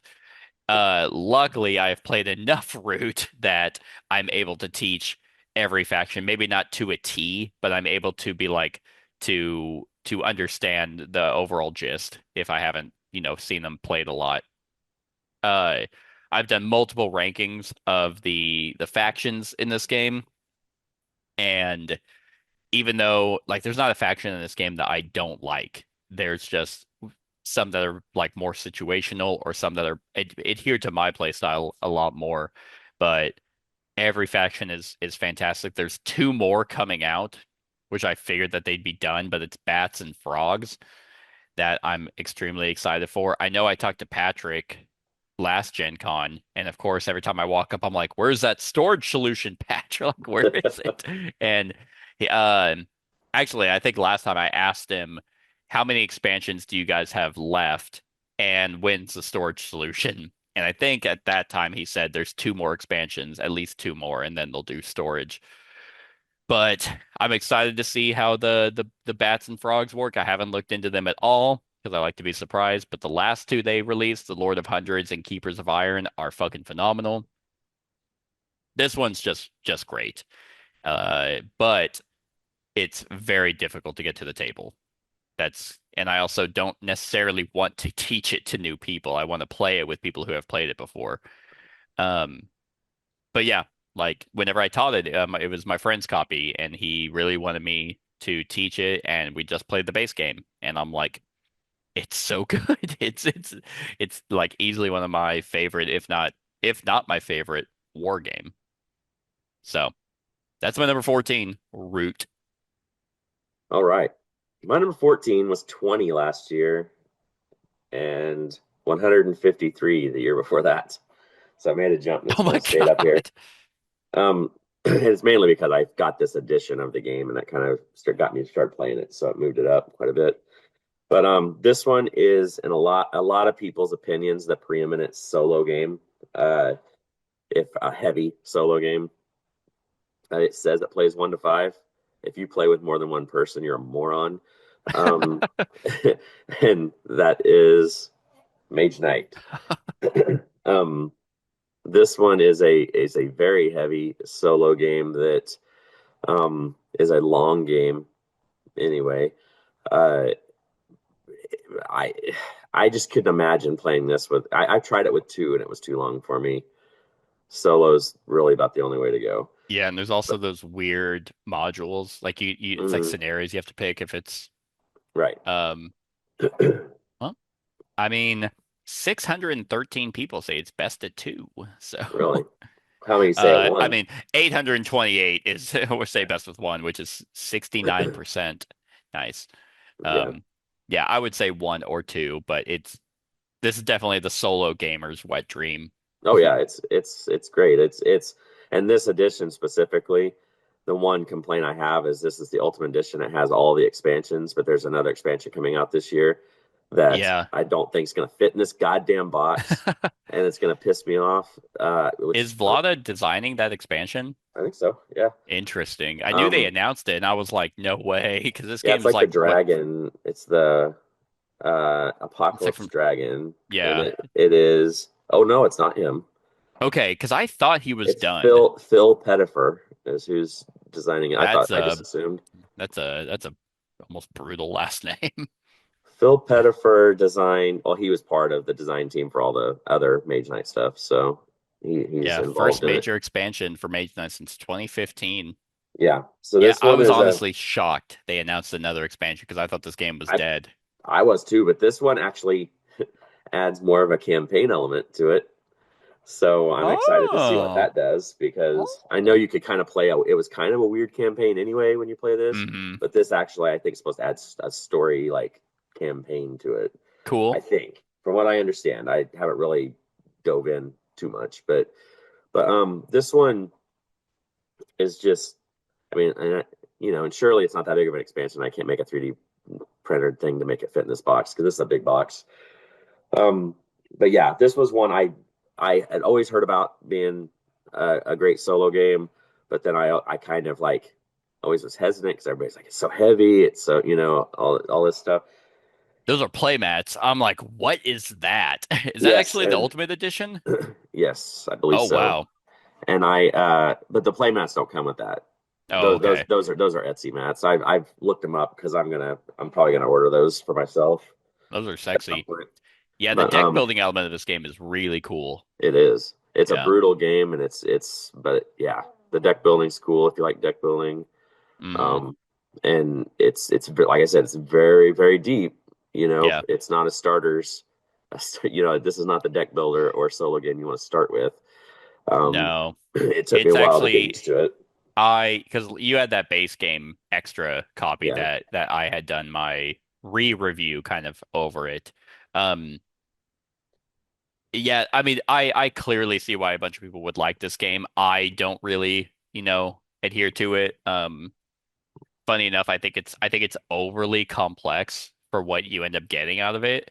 yeah, Like this does it's like work. why is there like it feels like there's a bunch of stuff, but none of it ever really synergized well enough for me anyway. Yeah, But you know what would? Probably that fucking campaign maybe. expansion. I have it pre-ordered, so when it comes out, Nice. I'll get. But yeah, I mean, Mage Knight is a 4.66 out of 5 Yeah. complexity. I mean, it's a thick game, Hmm. but yeah, I mean, this is one if you are a big time heavy solo gamer, which I know you have a few listeners that dig solo games. Hmm. This is a big step, but I mean, if you really want a challenge, this is one to seek out for This is sure. like that game. like because there's a few that are like that. This was like a pseudo campaign game before they really became popular, you know? Uh and Vlada was definitely ahead of his time. I could have sworn he quit designing, which I guess he did, but yeah, I want to know why he got because he was really around that time at the forefront of a lot of um like great games. Yeah, he So probably just, you know, got burned bur- out. yeah. I mean, it could, I some of could these, I could see it. yeah. So But anyway, yeah, I agree. I think the deck building element's really cool. The wound system's really cool. I mean, this is kind of like your this feels like as close to a top-down isometric computer game that you could get without it being, campaign driven. yeah. And if you So like RPGs, I mean, this is all obviously a little fits bit, that yeah. zone too. You know, Again, like not as you get them now, right? not Oh like the yeah. ones I've been talking about. Oh no. Because I mean, this Ultimate Edition came out 2018, but the version before that was let's see, when did it came out? Because I It's mean, this is an 15, I old. think. Well, no, there's one before that. There Oh, was like the one that was in 2000? Is that what you're talking about? 2000. Yeah, I mean that's what I'm saying. Like this has been a system that's been Mage Knight Rebellion? Is that it? well, there's I know there's a Mage Knight game that I accidentally clicked on, but I was like, what the fuck is that? because But there's a it was a oh, minis based game, 2011. right? But there was a minis game in 2000 that was you Oh, know wow. using all that stuff. But yeah, so I mean it's an old system and an old world, you know. Hmm. But this is the best version of it, I think, so far, and we'll see what the expansion does. Yeah, you'll have to let me know. Yep. Okay. My number 13. Now we're into the ones that fell, which is unfortunate. So my number 13 was number 5 last year. Let me double check that I'm on the right number. Yep. It was number 5 last year and number 2 the year before, which is actually kind of crazy.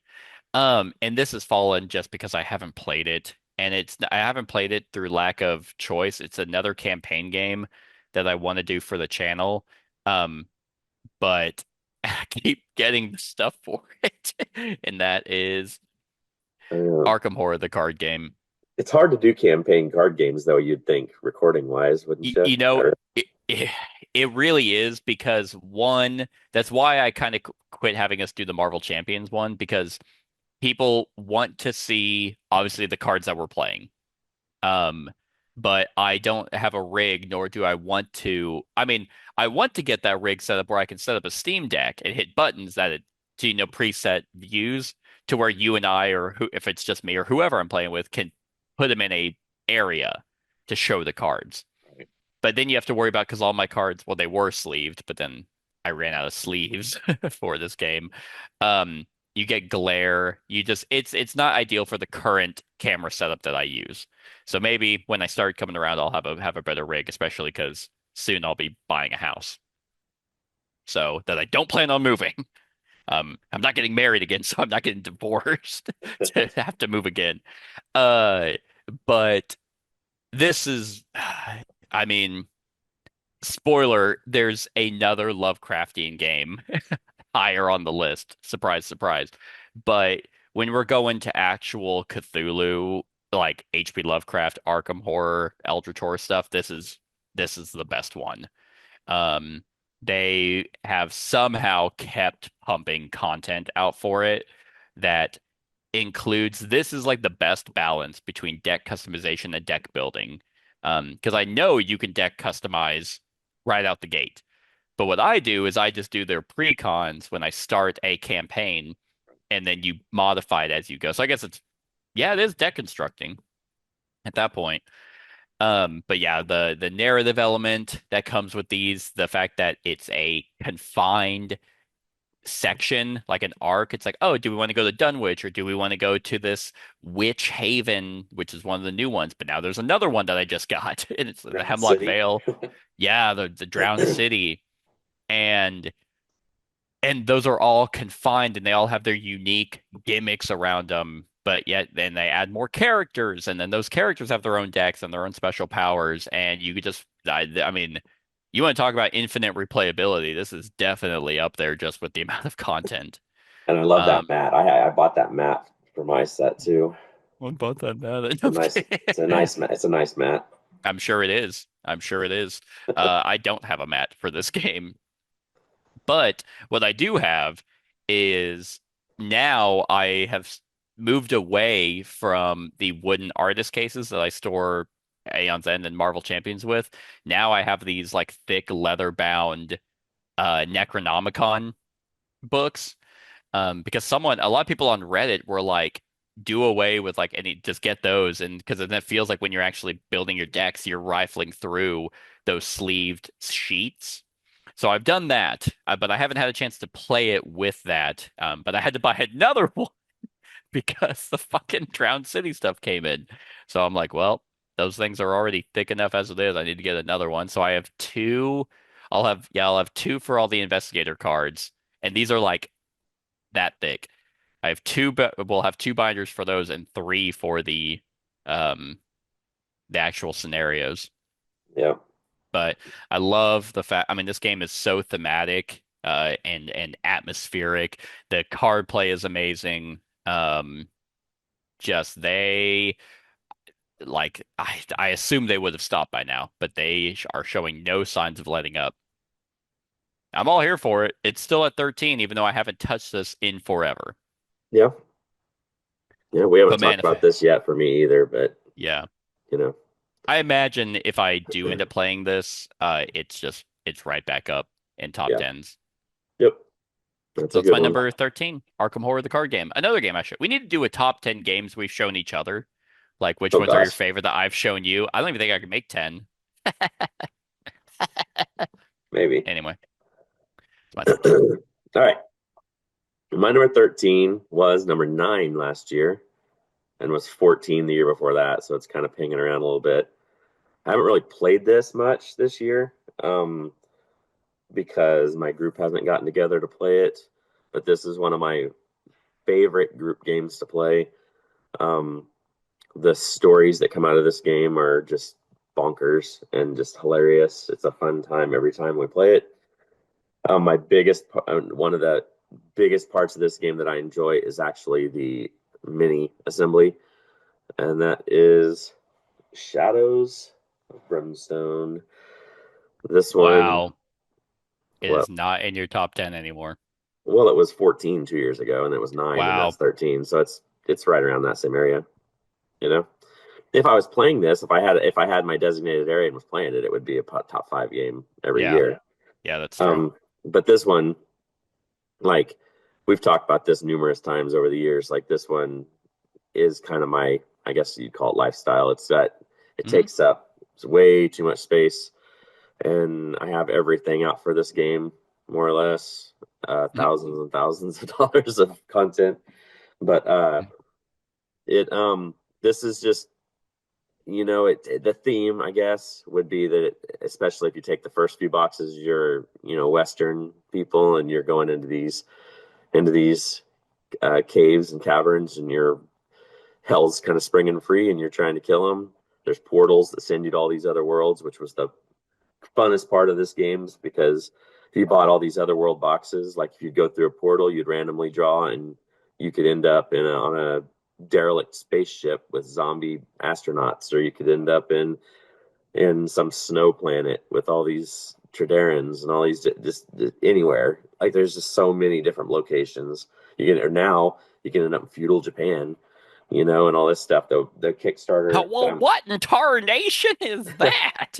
well, and then we're waiting on the Hell Train, and the Egypt stuff is what's going to be here next. Whether it's probably a couple years away, but no, the big campaign, the longest campaign we've had running, we went to that derelict ship and we found a laser sword, which is more or less a lightsaber. Hmm. And now one of our cowboys has a lightsaber, and we're back in the West, and it's just doing, so it's like just crazy, crazy stories. There's tons of miniatures, um, and it's a dice chucker. You're throwing fistfuls of dice at times, depending on what you have. It's a full-on RPG because you're printing off deal, and you're keeping track of everything on your deal. Your stats change throughout the Is there not deal. a companion app for this? No, I mean, Wow. not that I mean, maybe there is. I Because don't know. there's companion apps for like KDM and Aeon Trespass that are like insanely good. It's fan made. Yeah, I'm surprised there's not one for maybe this I one. haven't looked. I mean, Gotcha. but I'll anyway, take a so gander. this is just one. There's just, I mean, I have 3 cases of tokens that are all different tokens. Like, there's just so much crap with this game. So many tiles, so many minis. I have shelves of minis and containers of minis and everything. This one, there's a big footprint with this game, and if you dive in, you're gonna want a lot of it. Um, but just the sheer stories that come out of this game is why it's up here. You know, because you get these mutations as you get more Hmm. corruption and stuff. And I think my character in that one campaign has like rock skin, so I'm a little slow, but I also have a little another a person coming out of my torso with arms. You know, like Quato from Total Recall, Yeah. and I bought him a little gun. So now he has a little gun, so I get another There you little go. attack with him. Now, And so because I know you've mentioned that before. You say like whenever you have the mutation, does it actually have rules that's like, oh, he can hold a one-handed yeah, yeah, weapon? the Oh, okay. mutations have rules, and then if you ever get the same mutation, so you want to try to get rid of them because if you get a second mutation of the same one, you die. Oh, okay. So it's like I had 7 mutations at one point because you were on a chart. I mean, I was had horns and rocks. I mean, I was totally mutated, but you know, it's you can get rid of them at the city, but that's not. You go to the city. There's road events. There's just all this crazy stuff. The other campaign I'm going with the newer stuff is I'm some like jaguar warrior, some tribal warrior, but now I'm a vampire. So now I'm like super powerful, but I have to feed on the souls of feed on the blood of my other people in the party. So it Oh, damages them, but it makes me, you know, it's like I'm that's fun. really powerful. There's just a lot of crazy shit with this game, and this it's just the stories, man. It's outstanding game. Oh, I'd love. I mean, that sounds like a really fun series on the channel. Yeah. Well, and you get these books that are just road events. So, you know, there's the normal books, but Hmm. somebody went through and because there's tons of fan content for this. Somebody went through and printed. I have a binder that's about 2 inches thick of paper of cardstock road events that you roll like three dice for and come up with the number instead. And it's just Hmm. like there's just hundreds and hundreds of road events and stuff, and it's just really neat. I have played this game. Um, like I played the base game long time ago. Um, and I don't remember anything about it. So I live by, was it vicariously through you? I will say Um, these minis are not. These are the base game minis, and they did they weren't get the better? greatest. Oh, they're way better Oh, than okay. these. No, I'm these like, yeah, the base game minis were pretty rough at the beginning, but then they got like super detailed, like highly detailed minis yeah. after. All I know You is one of my characters, one of his cowboy hats fell off, so I super glued it onto that winged demon. know? So it was a winged demon wearing a tiny cowboy hat, slightly tilted. Um, yeah, I mean, maybe one day I'll somehow convince you. If man, if that's how I get the series going. If what I'm trying to do for you ends up going through, it's like, Yeah, hey, you owe me doing this for the channel. I'm gonna have to get me a U-Haul to haul it all up. You do, it's insane. It's insane. But yeah, good choice. All right. My number 12 also fell, so back to back falling, and clearly since it's number 12, it fell out of the top 10. It was number 8 last year and number 3 the year before. And this one again is due to lack of play. I was doing a solo campaign for this, but at the time, so much time had space. It's like whenever you don't go, you go back into a video game months or years later, you're like, I have no memory of this Right, place. right. That's kind of what happened here, and I want to do it again, especially now that there's a ton of more content, more expansions for it. That is, boom, Tainted Grail. More stuff coming out too, huh? No, so the new stuff is actually their video game. Oh, see, I just saw the ad. I Yeah, thought it was more for this. no, it's a fucking, they've made a video game for it, Gotcha. in-house, and I played the demo. No, actually, they have two games for it. They have one that's kind of a card game system, but they have another one that's an RPG, that I played a little bit of. At best, Now, what they're releasing now might be completely different, but the demo or whatever I played felt very Oblivion. Is kind of Gotcha. what it was. But for a board game company to make a video game is pretty impressive. Uh, but if we're going on overall theme, like Tainted Grail is probably the best theme I have in board game. This Dark Souls style, dark gothic fantasy, Arthurian legend is just, my wet dream. And and then they have a bunch of massive campaigns out for it, extra campaigns, but this one is kind of like the hybrid of what Seventh Continent was trying to do with a narrative-driven campaign. Because the story, again, is that there's this weirdness that's encroaching that you have to light those menhirs to kind of like the bonfires, push the darkness back so you can keep going out and exploring. God, those are gray. I have the Sundrop minis, and Sundrop's just so much better. Even though you can't really paint them. If you paint minis, then Sundrop's not for you. Yeah. But I know a lot of people have issues with this game because they feel like it's a grind to be able to keep those up.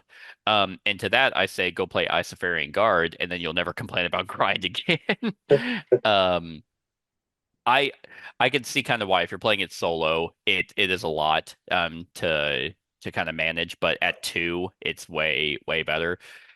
But yeah, I mean, all of these cards have unique rules on them, special effects or something like that. But then you can also, if you're going to a location, there's like a narrative book for a bunch of different things that you can do there.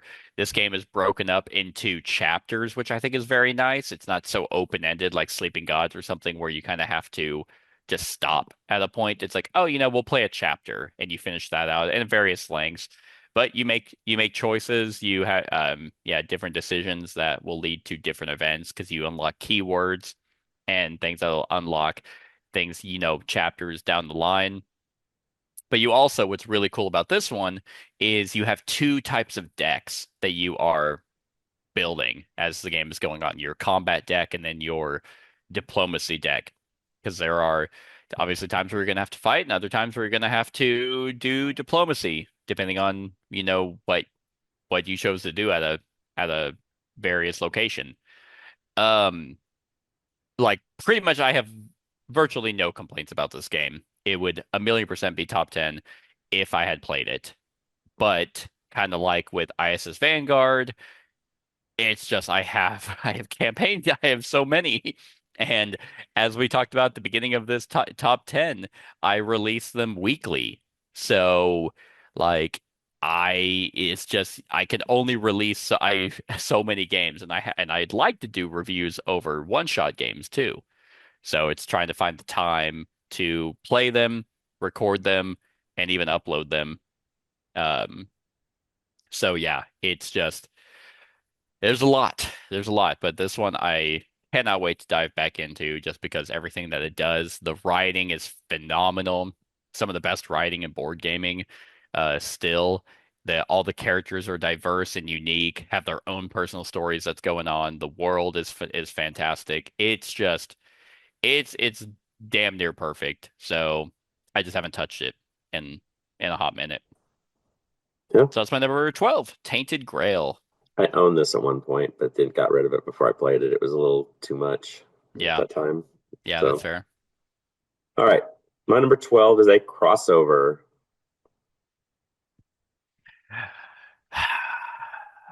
FateForge. Yes, it's new to my Yeah. list. FateForge. This Nice. I one, wasn't sure if it was gonna hit your top 10 because you're like Seth, you're so right. I'll never doubt you again.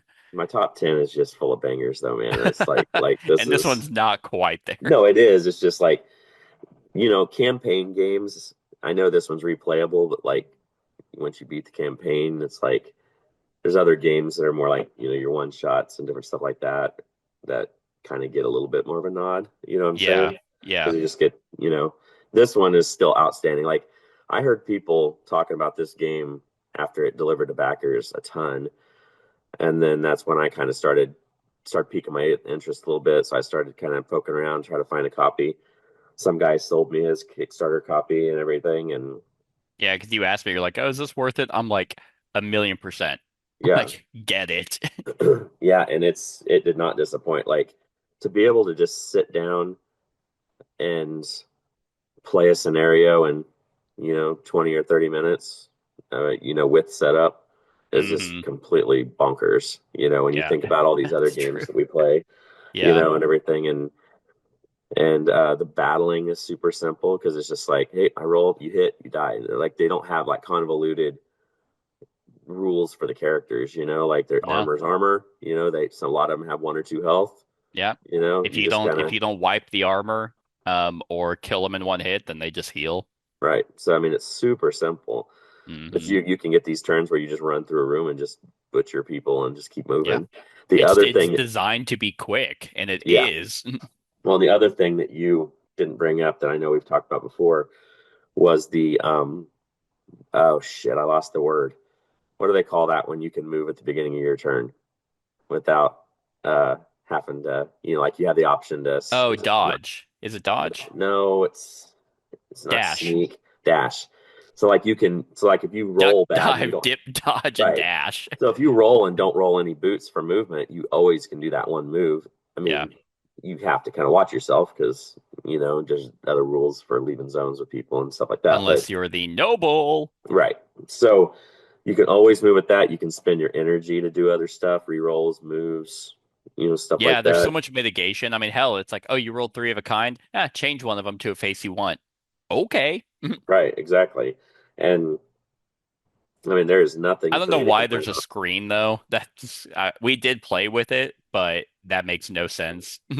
No, because I Like the mean, screen is ultimately it's stupid. yeah, because I played it solo, but I didn't. I played it with two characters solo, Hmm. and I didn't use a screen or anything. I mean, obviously that would be it'd be really dumb. It's like, oh, what'd you roll over there? But so I would just roll one and get all their rolls out first, and then do Yeah. all the other one. That way, I wouldn't be like cheating, like oh, I need to do re-roll this one to do stuff like that. Hmm. But no, like they've done some really cool stuff with there's the objectives that they throw in some of the missions, where you go to it Hmm. and it may kick you, add more to the map, and stuff. There's not a Yeah. ton of tiles with this game either. That's what's crazy. There's just, minimal. They're double sided and the app shows you the number right in the corner. You just plop them down. You're good to Yep. go. And the app also does a good job of like, if you forget a rule or something, you can go back and look at rules. You can go back and look at Hmm. stuff. There's just, I mean, I've went through this whole campaign. I mean, I took longer than you because I was slow rolling it, but still, it was just like, just go downstairs, run a couple of them real quick, be done with it for the day. Yep. And it was easy to pick up and go again. You didn't have to like, remember what you'd forgotten or anything. Um, so we'll see what these expansions do. I haven't played the first expansion yet, and I backed the second one, so we'll just see what happens with that. But I'm hoping the future is bright with this, like what you were talking about Yeah. with Yeah, stuff. because for anyone who's unaware that because I have a series on this. The main campaign's actually done by now, and we're going through because this is one that because I was so far ahead and we were already done with it, I was able to double up on videos. So right now we're in the expansion. And the expansion on its own is good, except that it's it's like its own side quest thing, but it's still kind of continuing the main story. But basically my whole issue with it is I wish that when you played the main campaign, it's like, do you have the Clash of the Immortals expansion? Yes, and then it integrates that into the main story because the expansion is kind of like, oh, hey, pick your character and you have so much money to pick all your gear. So I found the expansion to be incredibly easy, and because they like we got so much money, it's like, what the fuck do we even do with this anymore? So yeah, so I wasn't as thrilled with the expansion as I kind of was with the overall core box. But yeah, hopefully they kind of do these side things and then big box. Yep. So anyway, that's my number 12. Cool. All right.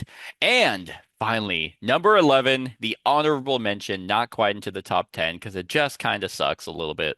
Um, Rose, it was 23 last year and it was 23 the year before. And this one has gotten support for it with two fantastic expansions for it. Um, I don't know if you've played this though, now that I think about it, and that is Oh yeah, Townsfolk I have. Tussle. Oh, We we play. played it together. Yeah, we learned it together. Yeah, I want I don't it. know if you. I want to pick it up at some point. Okay. Yeah. God, this game is just oozing with theme and one of the best boss battlers, like for just a boss battler out on the market. Like I love how this is not any semblance of a campaign. You just pick technically you pick four bosses, but if I'm not mistaken, I think they have in one of the expansions modules to do less. Yeah, because that was some people's complaints that it was kind of overly long if you didn't want to do four bosses.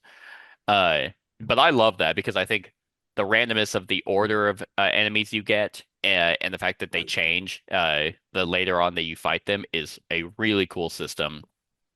Obviously, this is centered around the old style cartoons. Now with the Cuphead video game being super popular, it's that where you all you do is fight bosses, and they all have their own unique way of playing, their own unique deck.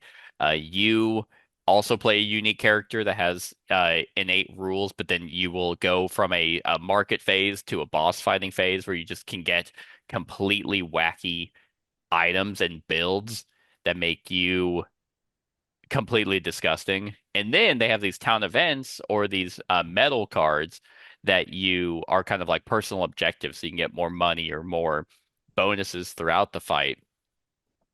I absolutely love this game, and the two expansions that they released for it were phenomenal. They even added like kind of like a set collection element where if you buy certain gear cards, you get a unique role that will give you a really powerful ability. So I think that's awesome.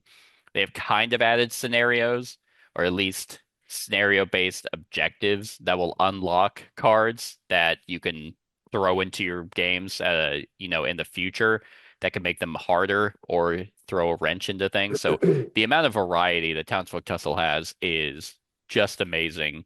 And I mean, whenever I was like ranking these games, I'm like, I mean, I got nothing like to Right. complain about with this one.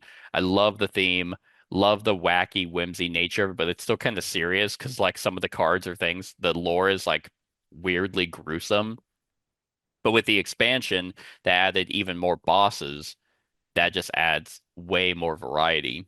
So yeah, this one, if you are looking for a boss battler that doesn't wrap itself up into a campaign like a lot of boss battlers, tend to do, this is one I know a lot of people really like Vagrant Song.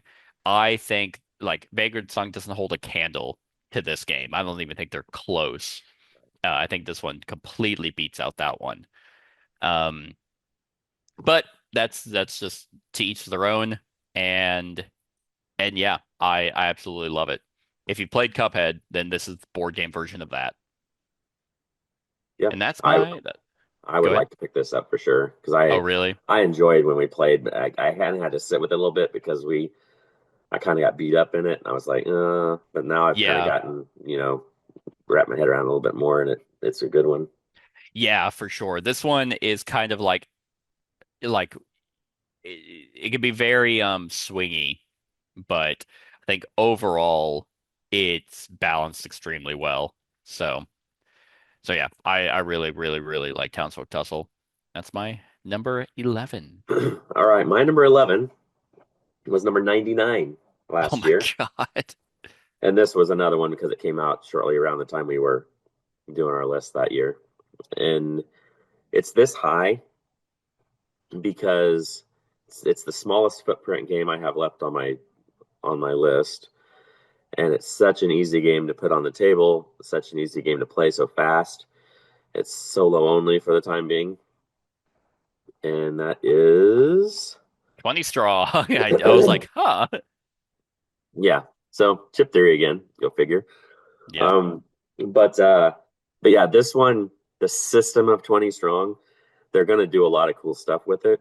Yeah. 20 And strong was my 102. okay, so just Like barely, it, yeah. it almost made it. Yeah. But as of right now, they have their unique one, the Solar Sentinels, and then they have a Too Many Bones module, a Victoria module. They're coming out with these like can't remember what the other ones were called. They're almost It's like a like fairy Red tale kind Riding of stuff. Hood fairy tale Yeah. one, and then they have Cloudspire. Yes, the Cloudspire one. I'm interested to see what they do with that. But pretty much the goal of this game is like you have 20 dice. There's 17 one dice, and there's three, I think, skill dice or whatever. Hmm. And you are trying to work your way through the deck, doing the challenges, doing this and that. And early plays of this is like, yeah, makes you think because you can roll however many dice you want. Yeah. But the problem is you have this recovery number on your card, and that's how many dice you'll get back once you succeed. So you don't want to blow your load on one deal because then you're just not going to get that many dice back. So you really have to be cautious and push your luck a little bit just to try to go through it. The games are like 30 minutes, I think. Is kind of what mine generally run for what I've Yeah, done. I can actually tell you how long my because I did a video on each one of these. Oh, okay. So my Solar Sentinels one took me, well, actually all three of them took me about an hour. Really? Yeah. Yeah. I mean, 20 strong yeah. was 20 strong. Solar Sentinels 55 minutes, Too Many Bones 57, and Victorum 55. Yeah. So and I think out of the three, I lost the Victorum one. I Yeah. think I won the other two. The Victorian one's pretty cool. It was my funny enough before my Victorum stuff. It was my favorite of the three. Yeah. Yeah. The one thing I find interesting is if you look on BGG when they're talking about this game and this system, it says that um let's see, for now, 20 strong is a solo only game. But Oh, even that could differ in future decks depending on the rule set. So I'm yeah. curious to see what they'll do with that. They got a really solid system here because of just how I feel like how easy it is to like, plug and play. With like that case that they released with their um Oh, I that know. fairy tale one. There's That's so much like space in it, man. They're going to be coming yeah, out with all it's kinds of like stuff. yeah. I do really like this one. I mean, again, for a solo only game that you would think with me and Dice, I would absolutely hate it. Hmm. But 102, just because again, it's so quick. Even though it's looking back, I'm like, oh, that was an hour. But that's an hour of me doing well. That's kind of like the same thing of like long running roguelikes. They can have long, it's like, man, this took an hour to play. Um, but if you roll bad or you get a really bad RNG system, oh, well, it took you 5 minutes, but the setup was 5 minutes. Yeah, and I have a feeling. Obviously, they're going to go with their IPs. So Burncycle is probably going to get one at some Yeah. point. I'd be interested if they do an Elder Scrolls. That'd be interesting. Ooh, that would You be know, really cool. Yeah. it seems like they're doing a lot of, or of course, they only have three so far that are based on Hmm. their games, but they only have Burncycle and Elder Scrolls that they haven't touched. I don't think. And No. then they're smaller games, but I don't think they'll mess with that. Yeah. But a Which 20 one's your strong version favorite? of 20 strong. Which one's your favorite Um, between the three? oh gosh. I mean, probably the Too Many Bones one. You I think so? mean, I mean, it's close though. The Solar Sentinel is kind of cool because it was a new world, Yeah. a new deal, and the Victorium was cool too. It just they all have their their good parts in there. Yeah. I Not thought that the Too Many Bones one was one of the hardest because it ramps up so well, quick. I'm Like, not saying I won. So, but yeah, this one's just a top notch little box card game that I'm excited hmm. to see what the future holds for it. Yeah, I agree. All right. Fantastic segment. I thought that went really well. Of course, it's not anything like our next segment, which is going to finally be our top 10 games of all time. So stick around for that. And yeah, let us know what you think of these games in the comments below. Like, comment, share, and subscribe, and have a wonderful whatever time of day it is for you. Hey everyone, thank you for watching, and I really hope that you enjoyed the video. If you would like to see more of my content, go ahead and click that subscribe button and the bell to be notified whenever I upload any new content. If you feel like supporting the channel, you can go ahead and click that Patreon link to be taken to my Patreon, and any help is truly appreciated. Other than that, stick around for any other run-throughs or reviews or cool top 10s or whatever I feel like putting on. Other than that, like, comment, share, and subscribe, and have a wonderful whatever time of day it is for you.